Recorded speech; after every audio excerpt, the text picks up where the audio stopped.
This is Josh Denzel with the Sport Bible, and we're here with the Premier League prodigy, Hector Bellerin. How you doing? I'm good, mate. Thank you. How are you? First of all, I'm good. First of all, I would like to say congratulations on signing the new contract. Thank you. I'm sure there were many Arsenal fans out there that were very nervous at times. Nah, it was Arsenal all the way. Yeah. Cool, that's good to hear. Cool, so at Arsenal we know there's a good English core, so we wanted to know, do you know any Cockney rhyming slang? And if so, what's your favourite piece? I know a bit. Yeah? I mean, I don't know many, so I couldn't say a favourite one, but I know the dog and bone, apples and pears, and sausage and mash. Do you know any of them? I know a few. Who was it? Was there anyone in particular who taught you?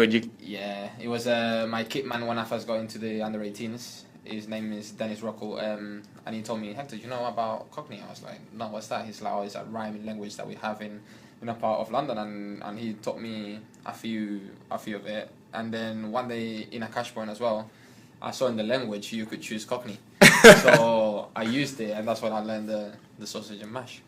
I like that. So, moving on.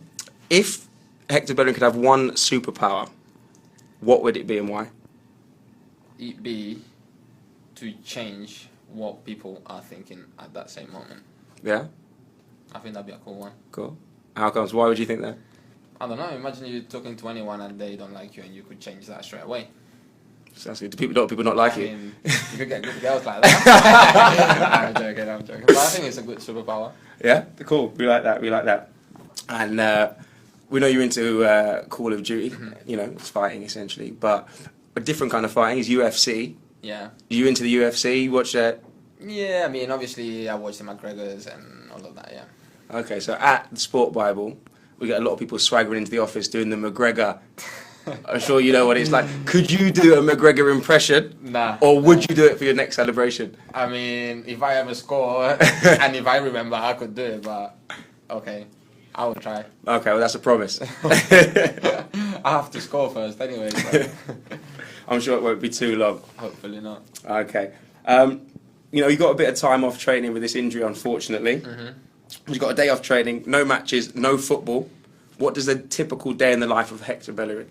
Okay, so if I could choose, I'll probably wake up late. I'll have a good lie-in, have some nice breakfast, and then probably just go for a walk around if there's good weather or something like that. Maybe a bit of shopping for a bit. Have a nice lunch. After that, have a siesta. You know, Spanish. A lot of sleeping in this day. Yeah, mate. That's if I could, because there's a lot of training during the week. You know, so if I get a day off, I like to spend it resting. And then, you know, watch some series, maybe play some COD, read a little bit, and then maybe just have some dinner with my family. That'll be my normal day off. No watching football? I mean, there's so many football through the week. If there's a very good game, I'll watch it, you know, but I wouldn't just watch any game. I prefer to do something like with my family or like, you know, something different. Cool. Is there a team apart from Arsenal that you look out for the results for? Or?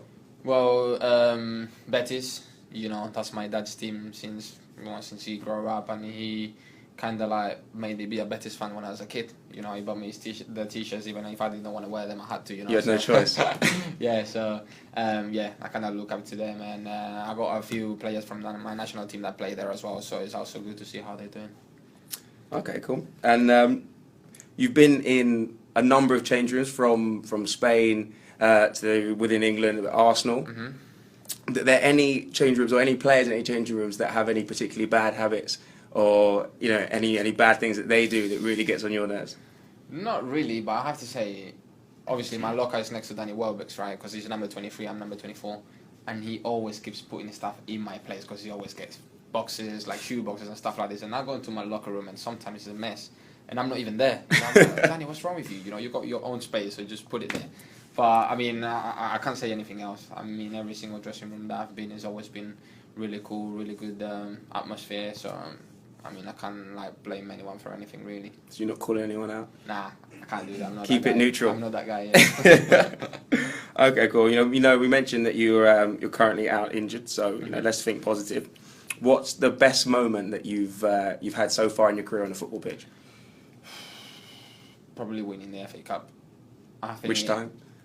Which time? Well, it was I wasn't on the first one. I was on the second one. So, I think for me that was my first kind of my breakthrough season. So, from starting the season thinking, oh, maybe I'm gonna go and learn. What am I gonna do? I don't know if I'm gonna get the minutes to play more than 30 games and finish it winning the FA Cup.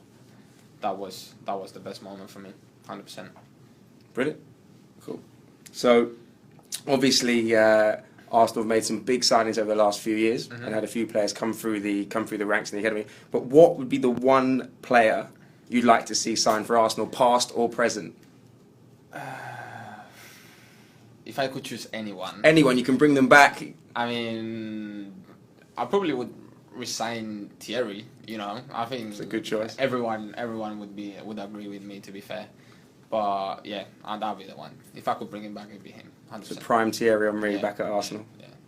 That's a formidable front three we'd have. Yeah, that'd be a really good one. Cool. So, obviously, it's coming up to Christmas time now. hmm So, what would be the perfect gift for Hector Bellerin? Apart from a fully fit Thierry Henry back at Arsenal. Maybe my holidays package. Yeah. I always prefer kind of like presents that kind of is like more than an experience than maybe a concert, maybe like something like that, than just a material thing. So maybe like holidays somewhere nice. That'd be my perfect gift. Favorite destination?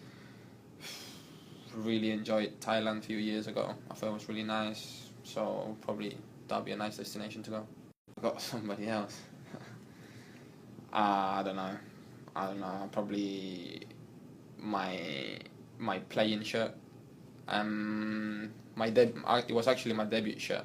I gave it to my friend. I'm ambassador of a foundation called Heart for More. So his name is Toby. He used to play football at Millwall, and he had a cardiac arrest. So I went to see him to the hospital, and he's a very big Arsenal fan. So I got him my debut T-shirt against West Brom, which for me has a lot of meaning. But I thought, you know what, he deserves it more than me at this point. So that's the best present I've ever given, I think. It's very thoughtful. Thank you. It's cool. So, we were talking about change rooms earlier. Yeah. And I've heard before that you're into your R&B and your hip hop. Yeah, I like my music. Who has control of the stereo in the Arsenal dressing room? Chamberlain. Yeah, Alex the Oxlade. He's the one. He's even like started doing his own mixes now. In the dressing room? Yeah, no. So he records them at home and then he brings them to the dressing room. And the first one he did, it was alright. But I have to say, I was at the dressing room before PSG, and he had his own mix on, and it was really, really good. I was really impressed, mate. So, you know, you might need to make a SoundCloud or something. I don't know. any aspiring record labels, you got to hit up Oxlade Chamberlain. Yeah, probably they have. Cool. So talking of Call of Duty, you got a bit of time out from football. Have you been playing a little bit more than you would usually? Yeah, of course. Yeah, because usually when I'm training and I'm doing lots of more stuff, so I don't get the time. But now that I'm injured, as you say, we got more spare time. I mean, we actually train more when we were injured because there's so many things you can do to improve. But as soon as I get home, I like to rest, sit on the sofa, and yeah, COD is one of the things that I do. What do you think of the new game? I think it's really cool, mate. I think there's a lot of new features that people are enjoying a lot. I really like the fact that they brought in guns that were in the old games. They brought it to the new one, so I think that's really cool because you can play with the ones that you liked in the other games, you know. So I thought that was really cool. Cool. And what's your record kill streak? So time to brag. Record kill streak. My best game was 54-1. So I think the kill streak was around 36. I think it's not bad. Are you the COD king of the dressing room? Well, if there's a cutting in the dressing room, yeah, it's 100% me. It's got to be Hector. Yeah, it's got to be Hector, 100%. So it's not just COD. I'm sure you play a little bit of FIFA, and I know there's a big rivalry. Or you're not a FIFA man? Not really. No, I'm being honest with you. I think football every day, at all hours. When I get home, I'm not the guy to play FIFA. I mean, I played a few times when like my friends come over and stuff like that, but not really. Cool. That's not bad. So with that, I mean, basically, I wanted to find out. Obviously, we're talking about music. Mm-hmm. What is your favourite song at the moment? And can you either rap or sing the verse? I'm definitely not gonna. I know you got some rap. If Oxlade can DJ, you can rap. I got caught singing the Champions League song once, and now I'm a meme. So I'm not singing again because I know what happens. But probably my favourite song right now, I think, would be I don't know, around. So the slow one I would say "Love Me Now" by John Legend. I think it's a really good one, and I thought the video clip was really good. That's the one for the girlfriend. Yeah, that's the one for the girlfriend. And then the one for the boys, "Slow Wine." I don't know. I can't remember the singer right now, but when we go in the car, that's the first tune. That's the tune that gets bumped. And I have another one, but people wouldn't believe that I listen to this song. But "Friendly" by J Hus. That's my all-time tune, and my boys know about it. I know some of the under, must be the under 18. Some of the young boys have got you into grime and in UK rap. I mean, you know, when I first came into Arsenal, I think 95% of our team was actually black, and you know, I really like their music. I really like the culture, so you know, they got me into a lot of his stuff. So sometimes, like, people that talk to me is like, "Hector, you talk like a roadman." I was like, "Not really," but you know, that's what I learned. So you're an honorary roadman. So I think it's really funny, yeah. Okay, cool. Well, we appreciate your time. Thank you very much. It's been a pleasure. Cool.